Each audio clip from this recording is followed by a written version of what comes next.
This isn't so bad after all, is it? We've had a lot worse here. So, thank you. Bonjour, bienvenue, shalom. It's a special privilege for me to welcome the Right Honourable Mr. Mark Carney, Prime Minister of Canada, Premier Ministre de Canada, et Madame Fox Carney, to this your first official visit to the National Holocaust Monument. Bienvenue. I would like to acknowledge that we are gathered on the unceded territory of the Algonquin Anishinaabe people. Nous exprimons notre gratitude et notre respect. Aujourd'hui, c'est une journée de souvenir de l'Holocauste. To our survivors and their descendants who are in these warming tents over here, it seems that saying thank you on each of these events is quite insufficient. Your continued example and willingness to attend our events, irrespective of the weather, at this sacred monument sets a very high example of the importance of memory. Without memory, we're merely dust on the surface of infinity. Rabbi Sachs. Most of us here today had family members who did not return from Auschwitz-Birkenau, Majdanek, Mauthausen, Treblinka, Theresienstadt, to name a few. I personally had 15 members of my mum's family who perished in Auschwitz and Majdanek. May their memory be a blessing. Our theme is the power of one. We're delighted to be partnering with the Embassy of Sweden. Un merci tout spécial à Ambassadeur Burgstaller ainsi que à votre personnel pour votre coopération.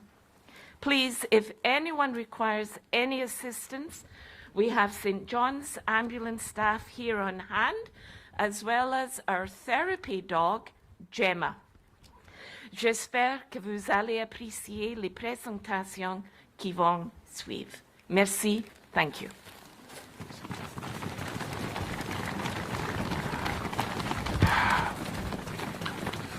This is great, eh? I see a number of you have decided to open up your space blankets and put them on your legs. Great idea. Feel free. I want to assure you all that when Andrea Friedman came up with the idea, the suggested theme of a power of one, it was well before our Prime Minister emerged as a world leader at Davos. Would you please welcome the Right Honourable Mark Carney, Prime Minister of Canada, to offer remarks.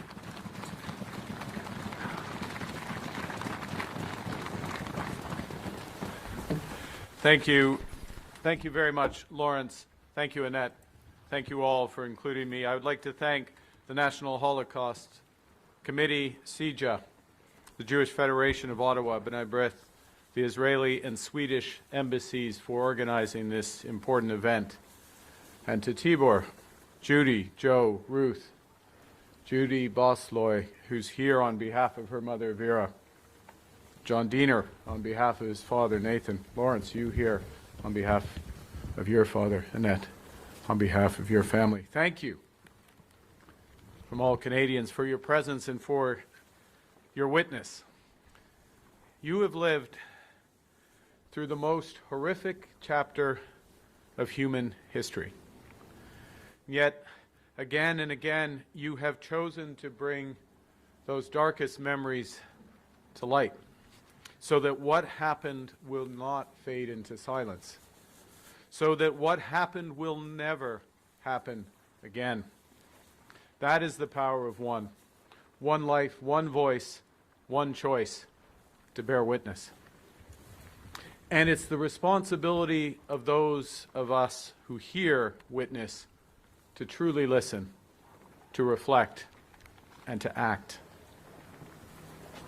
The liberation of Auschwitz-Birkenau exposed the scale of Nazi crimes to the world and became symbols of the horrors of the Holocaust, the guilt of the enablers. and the resilience of the survivors. Today we remember the consequences of ignorance, of hatred, and complicity. Today we acknowledge that looking away is not a passive act, but an act of betrayal. And from the MS St. Louis to the none is too many era, Canada too has our history of turning away. We must remember that history to ensure that we never repeat it. Nous devons nous rappeler aujourd'hui ces leçons. Le danger de déni et de l'indifférence face au mal. Et la prise de conscience que le mal rassemble à nouveau ses forces. Que la communauté juive est encore touchée par une résurgence dévastatrice de l'antisémitisme. Au Canada, des synagogues et des écoles ont été attaquées et certains ont tenté de minimiser ou de nier l'horreur de 7 octobre et voire de l'Holocauste même. Pardon.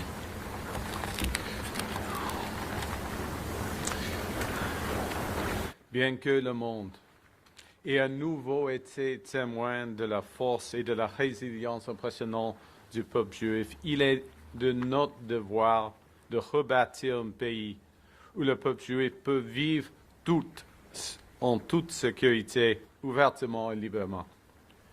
And that's why, with the leader of the opposition, we are working together as parliamentarians to make it a criminal offense to intentionally and willfully obstruct access to places of worship, schools, religious and cultural and community centers. We know that these laws are tragically necessary, but they're far from enough.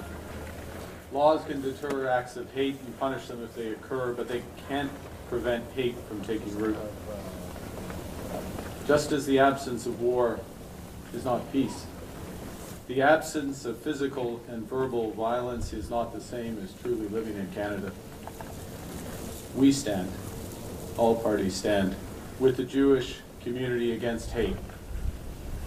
Legislation to combat hate, resources to protect communities through engagement with all Canadians to help build our society anew so that Jewish people are not merely protected, that they don't only not live in fear, but they participate fully in every aspect of Canadian life, because that's when Canada thrives, when all thrive. The responsibility to confront anti-Semitism belongs to all of us. That responsibility begins with remembrance. As Elie Wiesel warned, that to forget the dead would be akin to killing them a second time. Canada will remember, because our remembrance is vigilance, so that never again is always true. Our duty is deliverance from intimidation and hate, and our goal is transcendence, an open society where all can flourish. Thank you very much.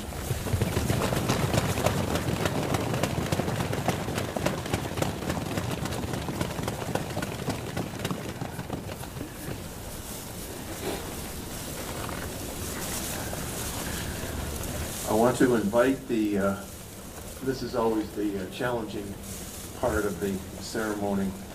I invite the Holocaust survivors to light candles in memory of those who came before us.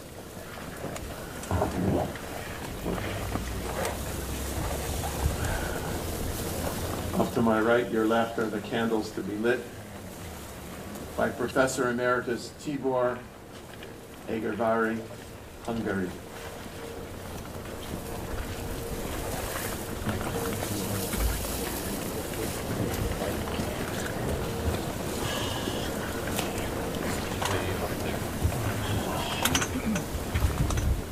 We've got the electric candles this time. Good move.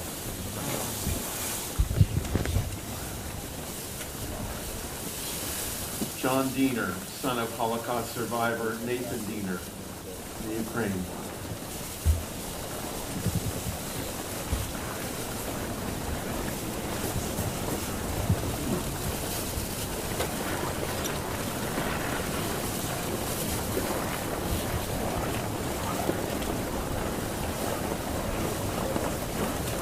Judy Young Drake from Hungary.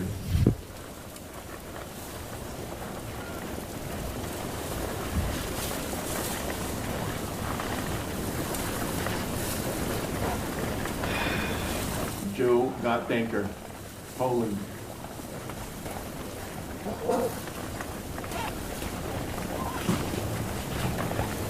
Judy Bosloy on behalf of Vera Gara, Hungary. And Ruth Katz, Florila, on behalf of Ruth Katz, Germany.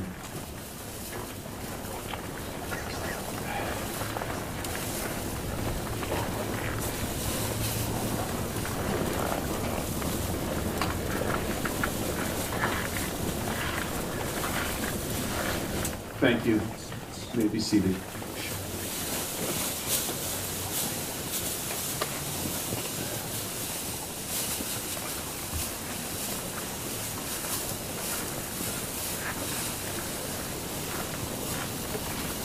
This is far from his first rodeo.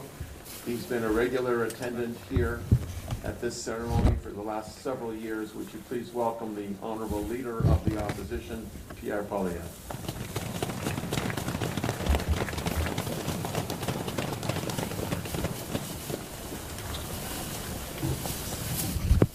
Prime Minister, I'm joined today by the Deputy Leader of the Conservative Party, Melissa Landsman, who is here not only in that capacity, but also to honor loved ones and family members. Shalom, everyone.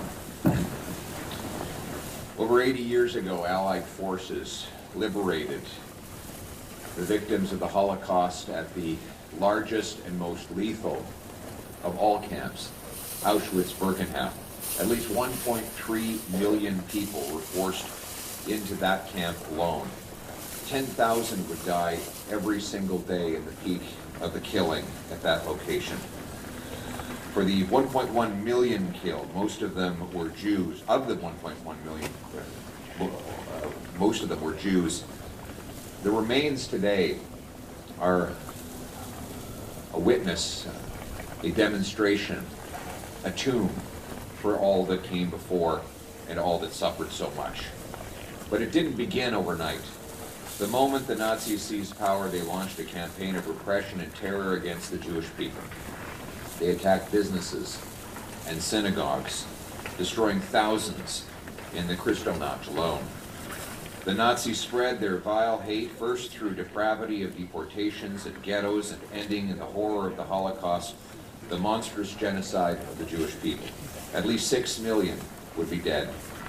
This would be an almost unimaginable 2/3 of Europe's entire Jewish population. Today, we remember the millions of innocent lives stolen by the ugly Nazi ideology, and we honor the survivors who endured unimaginable starvation, torture, and loss. As time passes, fewer survivors remain among us to share their stories. So, we must ensure that we tell their stories for them. The generations to come across the world remember the depravity of the Holocaust. Lorsque j'ai eu l'occasion de visiter Auschwitz, j'ai vu des enfants juifs empilés, pierre sur pierre, pour créer des mémoriaux improvisés.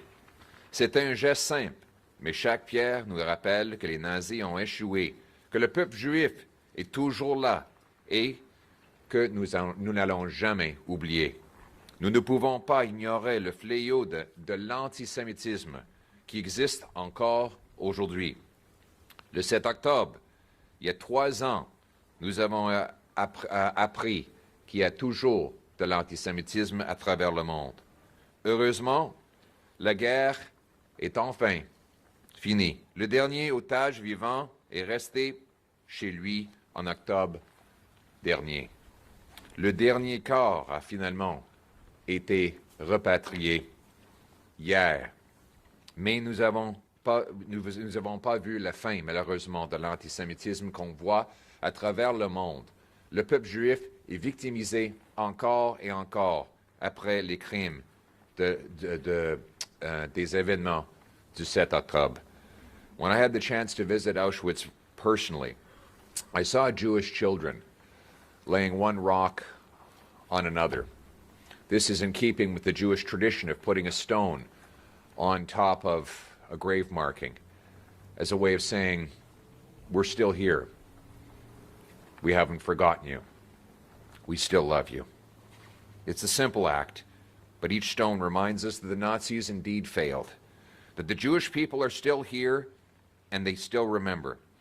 We cannot still ignore the scourge of ongoing anti-Semitism. After the attacks of October 7th, which victimized the people of Israel and indeed Jews all around the world, that victimhood, that meanness, that cruel anti-Semitism compounded itself. The victims themselves became the target of mass protests and constant denunciations for the crime of existing at all. Too often, anti-Israel sentiment morphs into anti-Semitism outright. We see this in the 3 synagogues in Halifax that were vandalized. In Montreal, thugs firebombed the Bet Tikva synagogue twice in 2 years. In Vancouver, criminals targeted the Shara Sadek, the largest Orthodox synagogue in Western Canada, in an attempted arson during evening prayers. And now these attacks have forced that synagogue to spend $1 million that could otherwise be going to helping people in need just to secure the facility. And just last fall, in this very city, someone stabbed a Jewish woman wearing a Star of David necklace while she was simply shopping at a grocery store. This wave of anti-Semitism has spread around the world. En Australie, 2 tueurs ont massacré 15 innocents et ont blessé 40 autres. Parmi les victimes figurait Alexandre Clément, un survivant de l'Holocauste, âgé de 87 ans. Il avait survécu au génocide perpétré par Hitler pour finalement être emporté par le même antisémitisme qui a pu se développer ailleurs. In Australia, 2 killers massacred 15 innocent lives, injuring 40 more on Hanukkah at Bondi Beach. Among the victims was Alexander Clement, an 87-year-old Holocaust survivor who died protecting his wife. He survived Hitler's genocide to be taken by the same anti-Semitism so many years later.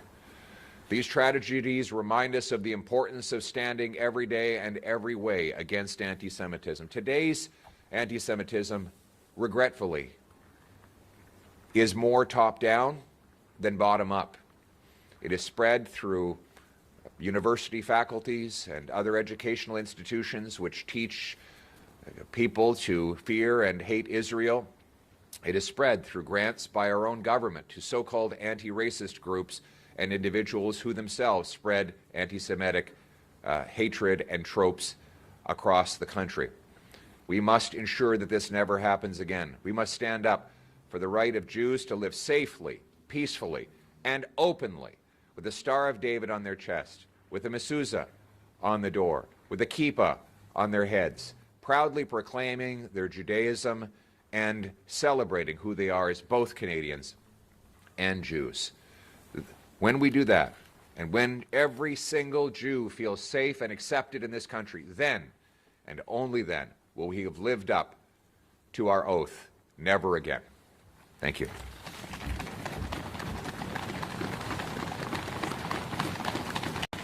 Thank you very much. Merci beaucoup. Pierre mentioned the importance of the placing of stones, and we'll be asking you, everyone, when you leave, to do just that, to place a stone in memory and to symbolize that you have visited those who perished in the Holocaust here today. It's now my pleasure to call upon His Excellency Ambassador Ido Moed, the Israeli ambassador, to offer remarks. Ido?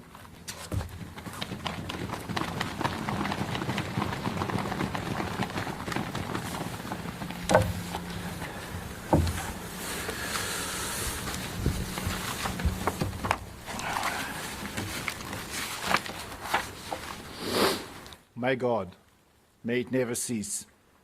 The sand and the sea, the rustling of the tides, the lightning on the skies, the faith in humanity. This is the original version of the poem by Hannah Senesh that has become the unofficial anthem of the Jewish people. Set to music, it's sung often at events such as this one and is known commonly for its opening words, Eli, Eli, my God, my God. These words of psalms repeated in the Christian Gospels are words of despair and of abandonment.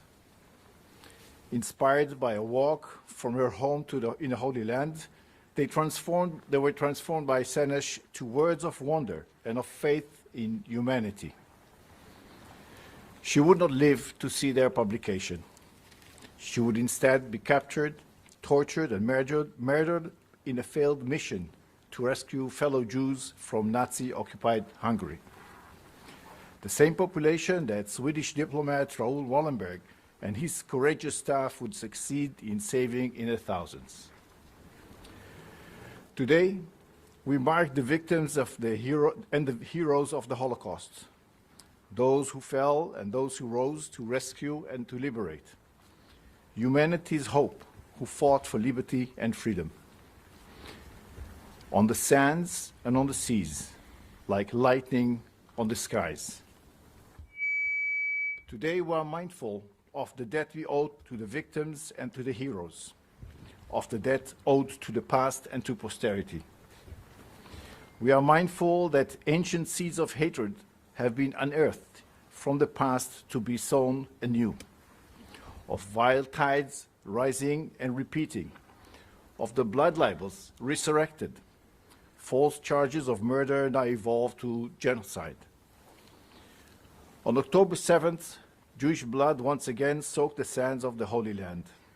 And with the Jewish homeland for its excuse, antisemitism flooded streets and institutions the world over.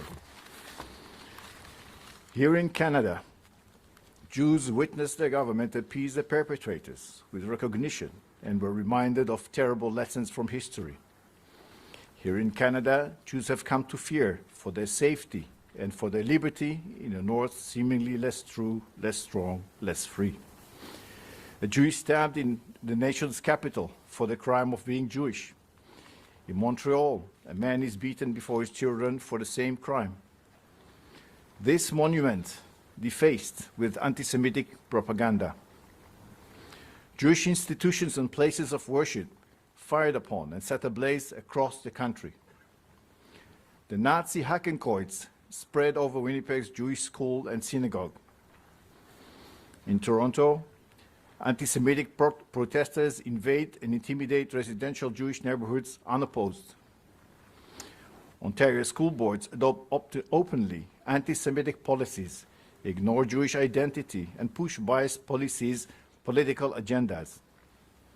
According to the 2025 BRIM report on anti-Semitism, in Ontario's K-12 schools, anti-Semitic incidents are numerous, widespread, and systemic, with just under 60% linked to the Jewish homeland and over 40% calling for the return to the Holocaust. Nearly 1 in 6 incidents were initiated or approved by a teacher. Eli, Eli, my God, have we been forsaken?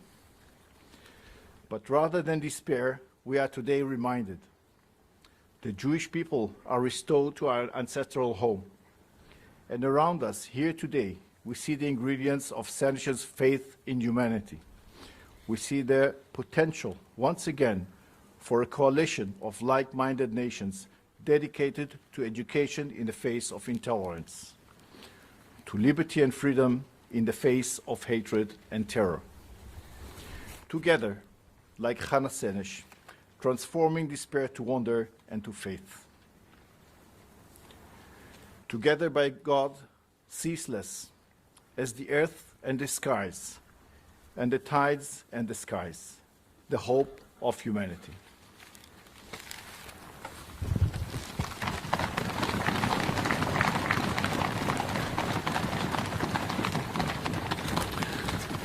Toda rabah, Yadom Moed, Ambassador. To my right is something that has been created by a sculptor who is here today. Il est ici aujourd'hui. Il s'appelle Sylvain Séguin. And for those of you who would like to know the story of hope, the name of the sculpture, Espoir, le nom c'est Espoir. Vous pouvez le voir après la cérémonie. You can see the story of hope by Sylvain Séguin at the end of this event. I'd like to welcome Her Excellency Ambassador Signe Bergstaller from the Embassy of Sweden, who's partnered with us in this event. Please come forward.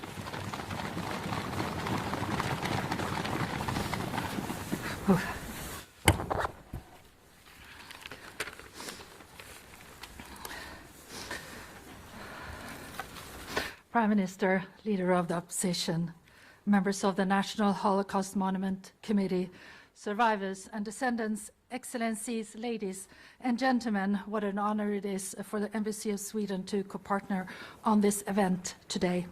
We gather today at the National Holocaust Monument to honor the memory of the 6 million Jews murdered during the Holocaust and the millions of other victims of Nazi persecution. We gather to remember and to reflect on the responsibility that remembrance places on us. Remembrance is inseparable from action. 26 years ago, the Swedish Prime Minister at that time, Göran Persson, took an initiative grounded in this responsibility. On 27th January in the year 2000, Sweden convened the Stockholm International Forum on the Holocaust, bringing together heads of state and government, scholars, educators, and Holocaust survivors. The purpose was clear: to strengthen international cooperation on Holocaust education, remembrance, and research, and to reaffirm a common commitment to truth and historical responsibility.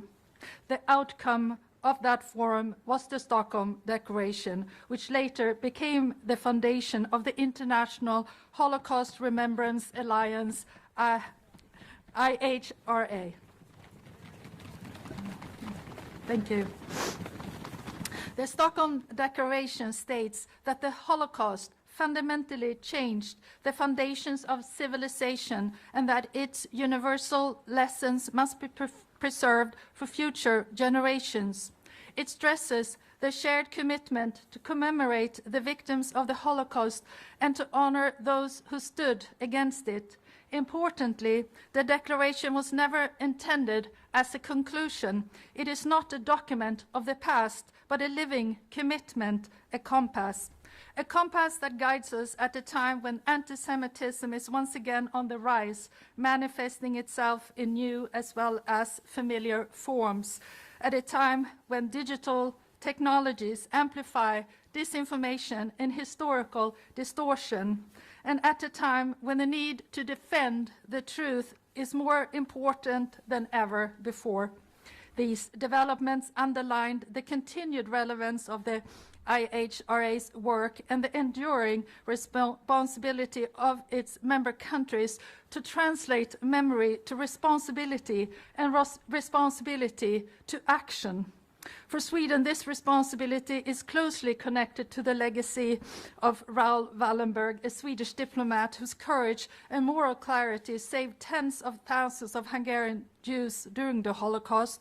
And Wallenberg's actions remind us that individual responsibility and action matters, especially in the darkest of times, the power of one. The legacy of Raoul Wallenberg also binds Sweden and Canada together by naming his Canada's first ever honorary citizen. This country confirmed a shared commitment to the values he embodied: human dignity, civil courage, and the defense of those who are persecuted. The legacy is not only remembered, it is carried forward in different ways.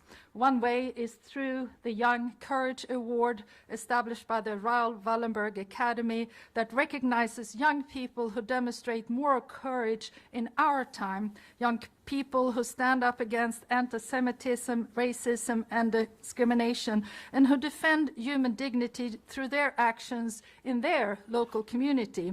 And Canada is one of 11 countries who are participating in this international award program, and the annual nomination process is currently ongoing. This award and similar initiatives send an important message to the young generation that remembering the Holocaust is not solely about the past. It is about safeguarding democratic values, human dignity, and respect for human rights today and tomorrow. So on this Holocaust Remembrance Day, we reaffirm our commitment to uphold truth and take our responsibility. We remember the victims, we honor the survivors, and we renew our resolve to ensure that the lessons of the Holocaust are neither forgotten nor distorted. Thank you.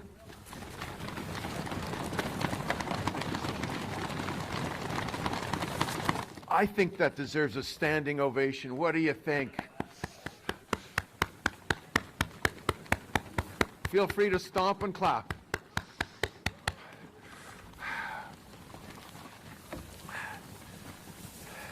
Thank you so much, Art. Our next speaker, I would like to invite Mina Cohen, who's the chair of the Center for Holocaust Education and Scholarship, come forward and offer remarks on the iWalk digital program. We're about to hear all about it. Mina, come on up.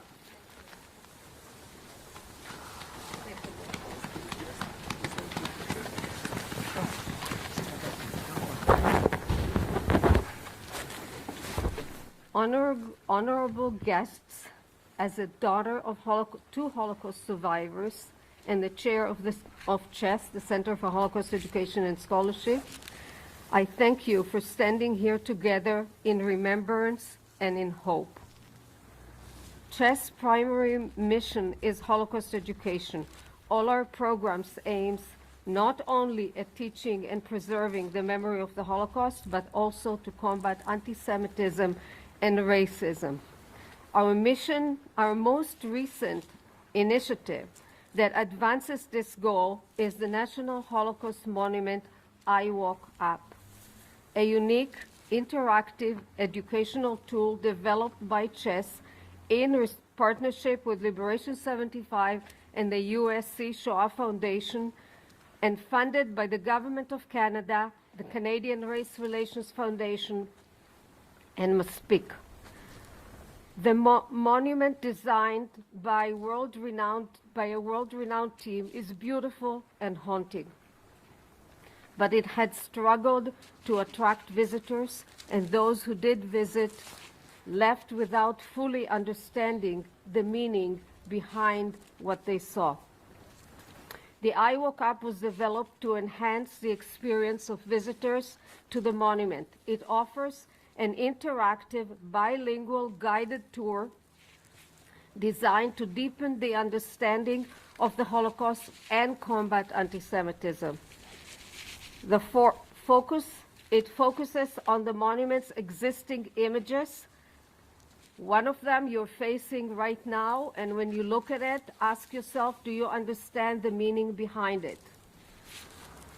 The monument was designed by a team that wanted to impart knowledge.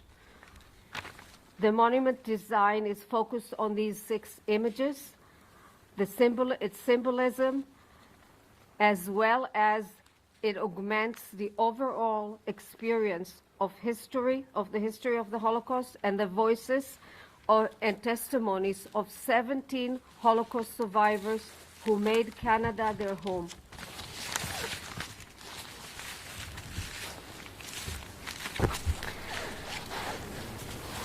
It offers 2 streams, one for educators and one for visitors.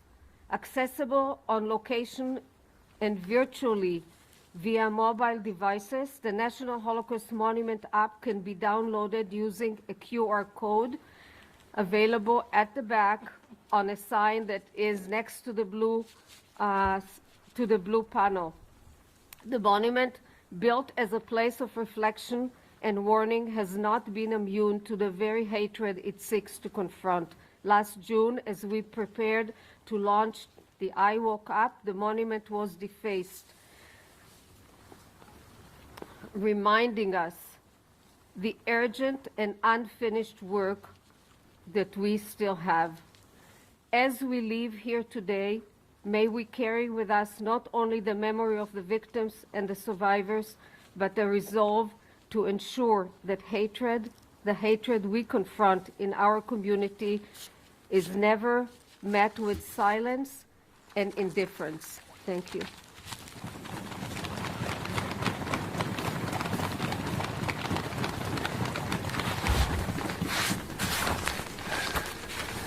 Never had to deal with a snow-covered podium before, but this is great. Mina, thank you so much. I want to mention that given the weather, I think the Rabbi Sher and Joel Diener had this idea about asking people to bring warm clothing for those in need, and we want to thank all of you who brought clothing, mitts and hats and socks, and in particular Eddie Bauer, Bayshore, who donated 10 boxes of warm clothing to the backpacks for the homeless. Hear, hear.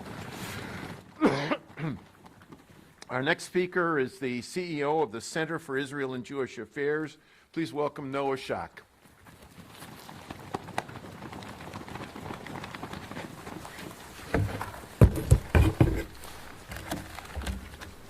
In 1942, Joe Gottdenker's mother was forced to hide her baby boy with a Polish Catholic family, the Jolos, who risked execution to protect him on their family farm. Joe survived thanks to their courage and humanity. Reunited with his parents after the war, he built a bright future in this great country. 15 years ago, at a Holocaust memorial ceremony here in Ottawa, the Jolos' granddaughter Betty was asked the question on everyone's mind: what motivated them to risk it all to save Joe? Her answer revealed something extraordinary. It was simply the right thing to do. Their principled heroism forces an uncomfortable but necessary question. What would any of us gathered here today have done? It's a powerful, personal question, but one without impact if it is only counterfactual. The question on this Holocaust Remembrance Day is, what will you do now?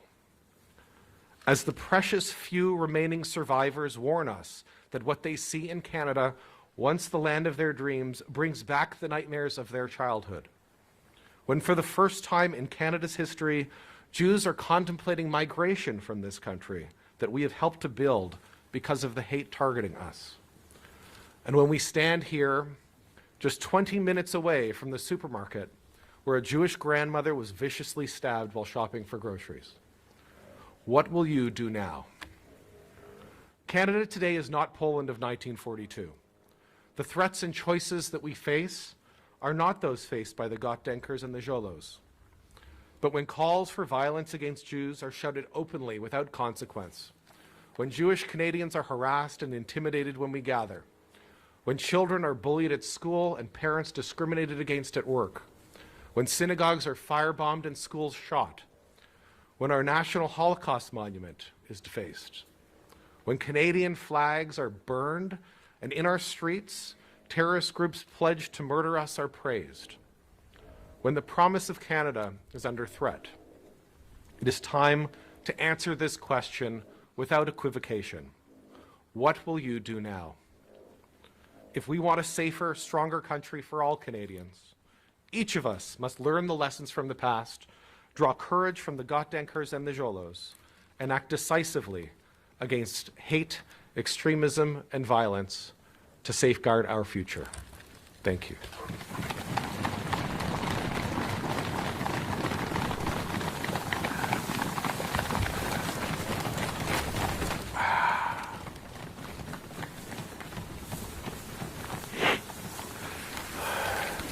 I'd like to invite Adam Silver, President and CEO of the Jewish Federation of Ottawa, to come forward and offer remarks. Adam?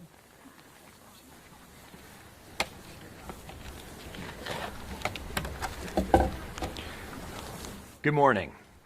Jewish Federation of Ottawa is committed to preserving the memories and lessons of the Holocaust, to honoring its survivors and heroes, and to working with our partners and allies in building a caring, empathetic, and more accepting world. It is an honor and privilege for me to be here to mark International Holocaust Remembrance Day with you, as well as share some words about a person who embodies this year's theme, the power of one. Bert Shinwell was born in Glasgow, Scotland in 1925, the youngest of 3 children. After a challenging time for his family during the start of the war, Bert eventually followed his brother and enlisted. According to testimony from Bert, he couldn't wait to go fight the Nazis. As a Jew, he felt this was our war to fight. Bert was assigned to tank training and eventually participated in a platoon with amphibious tanks. Bert's platoon was part of the first group that arrived in Bergen-Belsen to liberate the prisoners there. In testimony, he describes the awful state of the survivors, as well as a feeling of helplessness, noting he and his team did not have the appropriate items to provide care. Shortly after Bert's arrival, other platoons followed with specialists who could assist the survivors, bringing food and other necessities. As a young man, Bert was compelled to enlist and to fight for what was just and right. In doing so, he participated in various battles, including the Battle of Normandy, as well as the liberation of Bergen-Belsen. In his own way, he lived and breathed this year's theme, the power of one. I personally know Bert Shinwell and his late wife Myra as friends of my family and part of our extended synagogue community from when I lived in Toronto. They attended family simchas, and I would see them in shul, in synagogue, both with smiles and kind eyes, and I recall Bert at that time being especially charming and kind. Into his 80s, Bert volunteered as a transportation chaperone with Circle of Care, a social service agency for seniors in Toronto, escorting Holocaust survivors and other seniors to appointments and events, bringing the same warmth and charm. At that time, I was the executive director of the Battelle Center and would see Bert from time to time with some of our members, all of whom were very glad to be in Bert's care. Now 100 years old, Bert continues to be a wonderful dugma, an example for others, continuing to demonstrate kindness and care. I'm sure his local Ottawa family, the Schachters, are incredibly proud of him and his story as a person and a hero. The world can use more Bert Shinwells, and I believe Bert's actually watching online, so hello, Bert. As we continue to mark today as a reminder, a commemoration, and an inspiration for us to work toward a world without anti-Semitism and hate, we remember the millions murdered in the Holocaust, we honor the strength and resilience of our survivors, and like Bert Shinwell, we commit to find our own power of one, to be the heroes and champions our world so desperately needs. May the memories of those murdered be for a blessing, and may we all find our own voices and ways to make a positive impact. Thank you.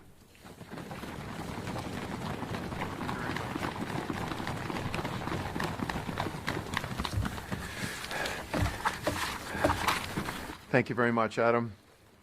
I'd like to ask you to welcome Simon Wool, the CEO of B'nai B'rith Canada, to offer remarks. Simon?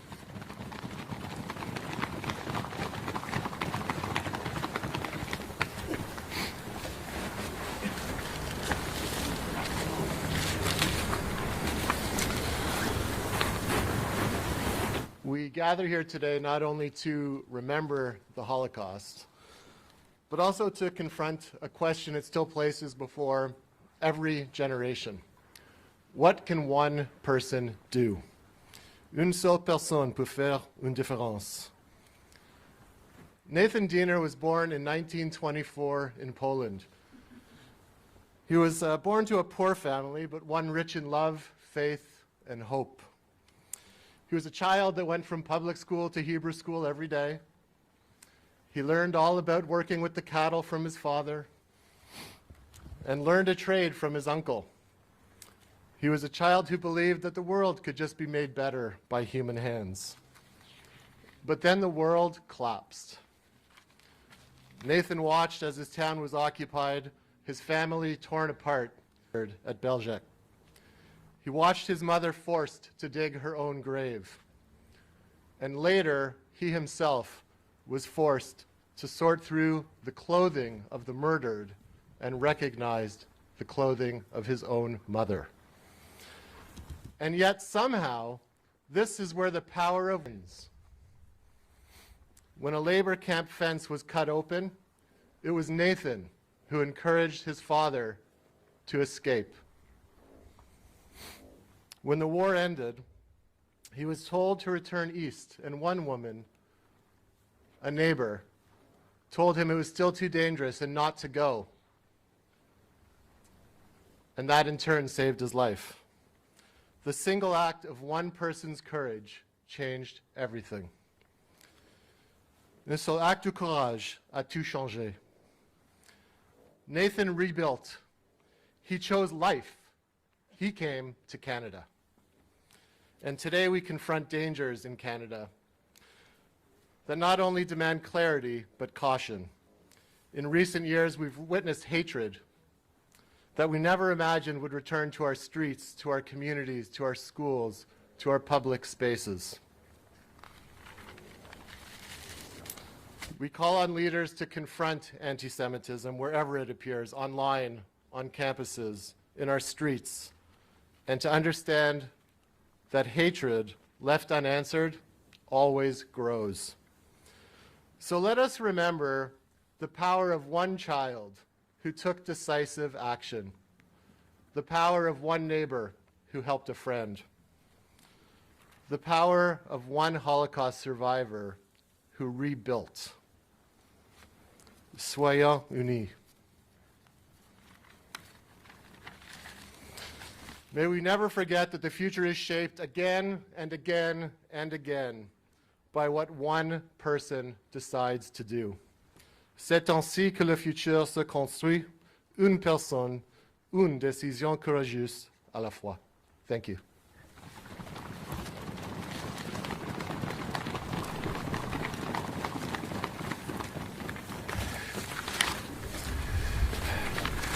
Thank you very much, Simon. I'm going to go a little off script here. Speaking of Nathan Diener, we probably wouldn't be here sitting today at the National Holocaust Monument but for the fact that Joel Diener, who's going to give me a hard time after this because I've mentioned his name, he's not one who ever seeks recognition for what he does, but he is the person who thought it was important that we all begin to gather at the National Holocaust Monument as a place for these type of events and also for people to learn about the Holocaust.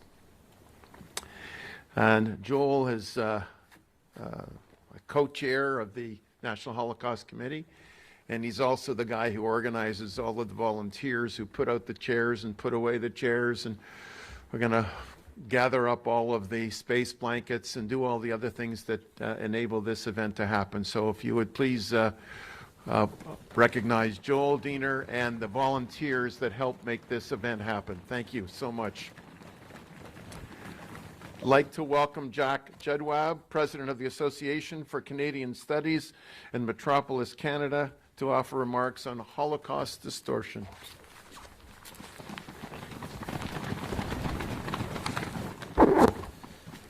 Friends and colleagues, the Right Honourable Prime Minister of Canada, Leader of the Official Opposition, distinguished guests. Today we remember the 6 million Jewish men, women and children who were murdered through a systematic campaign of hatred and indifference. We remember because the Holocaust shows us what humanity is capable of when conscience is silenced and barbarism is normalized. Our remembrance today carries unprecedented urgency. The survivors, the living witnesses are leaving us. Each year, there are fewer voices who can say, I was there. Fewer who can answer denial, not with argument, but with lived truth. And as their numbers diminish, the denial and distortion grow. It's no coincidence. Survivors spent their lives carrying unbearable memories, so future generations would not carry ignorance. They testified, they taught, they spoke publicly at great personal cost, not for themselves, but for all of us. Today we must fight to ensure that memory does not evolve into abstraction, distortion, or denial once they are no longer here to confront the lies. A soon-to-be-released national survey reveals that 4 in 10 Canadian university students believe it is not anti-Semitic to say that the Holocaust is a myth or that it has been exaggerated. That statistic should unsettle us deeply. It tells us that remembrance is not keeping pace with forgetting and that the truth is being challenged by distortion. C'est pourquoi la commémoration de l'Holocauste ne peut être disassociée de la lutte continue contre l'antisémitisme et le racisme. La haine commence par des mots, par des stéréotypes, par l'érosion de l'empathie et de la vérité. L'antisémitisme prospère lorsqu'il est banalisé, excusé ou ignoré. For me, this day is also deeply personal. My mother was a survivor of Auschwitz. Last year at this time, I was on the grounds of the death camp in memory for my mom. She carried that history as a living reality. It shaped her silences and her strength. She did not survive so that her suffering would be forgotten, softened, or questioned. Her survival helped us ensure the memories of victims and survivors that they would endure. At this time last year, I said a final goodbye to my mom. With her passing, I feel more deeply what it means to lose a witness. Her voice and that of millions of other victims and survivors are why we're gathered here today. As long as we remember, the victims cannot be erased. And as long as we carry the stories forward, we can still ensure that the lessons they conveyed are understood. Let us ensure that her battle was not in vain, and that today the power of one is also the power of many, that we together have the ability not only to preserve that memory, but to ensure that lessons are retained and passed on, that we must continue. Il faut continuer à combattre l'antisémitisme et à combattre le racisme dans toutes ses formes. Et aujourd'hui, ce n'est pas juste le pouvoir d'un, mais c'est le pouvoir de nombreuses qui va nous permettre de faire face à des défis sans précédent. On ne devrait pas permettre l'Holocauste à continuer à être nié ni distorsionné. Merci beaucoup. May my mom's blessing be in memory. And as I said, it's not only the power of one, but the power of many. Zikrona livrara. Thank you very much. Merci beaucoup.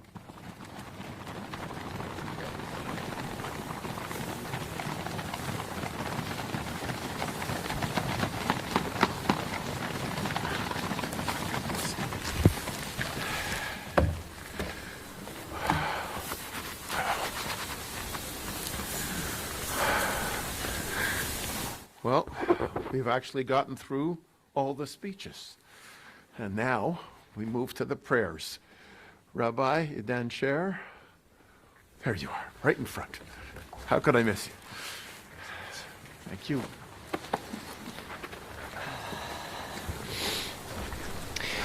At this point, we will continue to the traditional Jewish memorial prayer, a prayer of memorial for all the millions, an unfathomable number of individuals, each a world unto themselves, who perished in the Holocaust, and a prayer of memorial for all who have perished since, as the lessons of the Holocaust so often remain unlearned. And we recite this prayer not just as a prayer of memorial, but as a call that demands our attention, a call to reflect on the power of one, and with the power of lessons learned, each as an individual bring light into this world, a light that as a collective light will begin to dispel the darkness that we are experiencing, so that the memorial prayer that we are about to recite together becomes a prayer of memorial for events of the past and no longer tragically relevant as it seems to be to the present moment. So at this point, we will ask everyone to please rise as we recite the Kaddish. Yiskadal v'yiskadash shemei Rabbah, Bi'alma divrach Hirusei v'yamlich malchusei, v'chayechon uv'yomechon uv'chayei dechol beis Yisrael, ba'agala uvizman kariv v'imru amen. Yehi shemei rabba mevarach li'olam u'li'olmei olmaya. Yisbarach v'yishtabach v'yispa'ar v'yisromam v'yisnaseh v'yishadar v'yishale v'yishalal shemei dekudsha berichu. Le'ela min kol berchasa v'shirasa tushbechasa v'nechemasa da'amiran bi'alma v'imru amen. Yehi shalama rabba min shemaya v'chayim aleinu v'al kol Yisrael v'imru amen. Oseh shalom bimromav, hu ya'aseh shalom aleinu v'al kol Yisrael v'imru amen.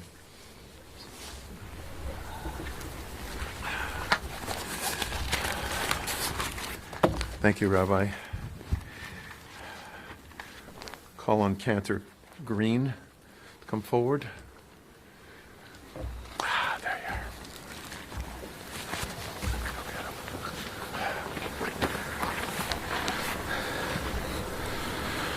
are. Ô Canada, terre de nos aïeux, ton front est ceint de fleurs en glorieux.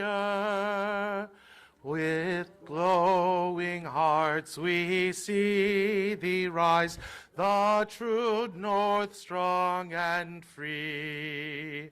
From far and wide, O Canada, we stand on guard for thee. God keep our land glorious and free. O Canada, we stand on guard for thee. O Canada, we stand on guard for thee.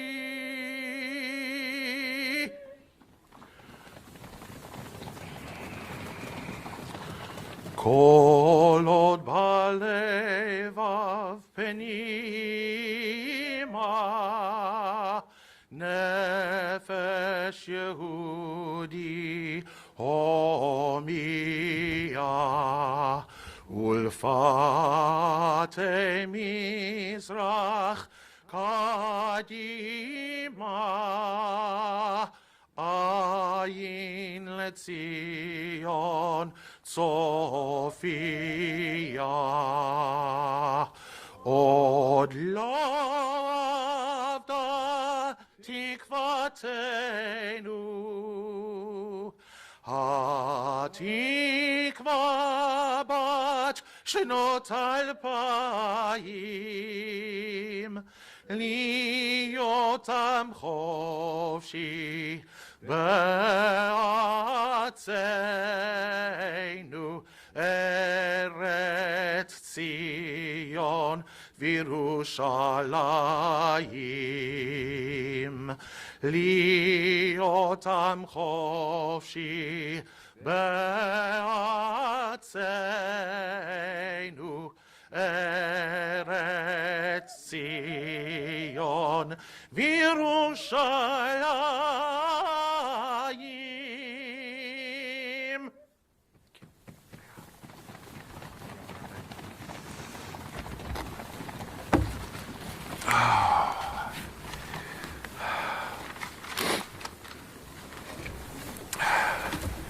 I want to thank everybody for coming and for being here in this circumstance, in this weather, in this place. We have looked at the power of one, and I hope that we will all take that empowerment away with us today. J'espère que tout le monde va prendre le pouvoir d'une personne et de continuer la lutte, to continue the the battle, continue the struggle.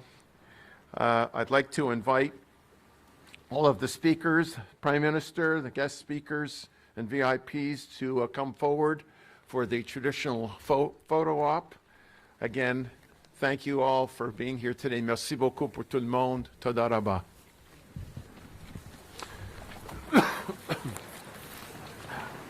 It's not bad. It's not bad.